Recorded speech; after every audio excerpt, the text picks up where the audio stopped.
Guys আছে এখন ঢাকার বিমানবন্দরের পাশে। কিছু উৎসুক লোকজন কিছু একটা দেখছে। দেখে মনে হতে পারে স্বজনকে রিসিভ করার জন্য ওনারা এসেছেন, কিন্তু না, এখানে এসেছেন বিমান উঠানামা করা দেখতে। বিমান উঠানামাকে কেন্দ্র করে এখানে গড়ে উঠেছে চমৎকার একটি বিনোদনের কেন্দ্র।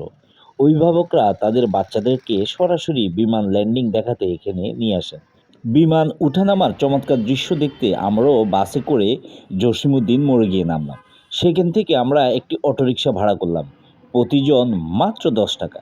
ভাগ্য ভালো, যাওয়ার পরপরই আমাদের মাথার উপর দিয়ে সাঁ করে উড়ে গেল বিশাল একটি বিমান।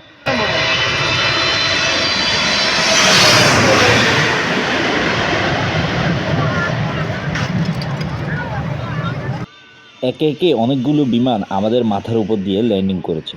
আসলে দৃশ্যটা খুবই ভালো লেগেছিল।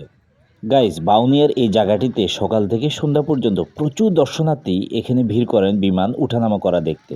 সকাল থেকে সন্ধ্যা পর্যন্ত দর্শনার্থীর সংখ্যা শুধু বাড়তেই থাকে।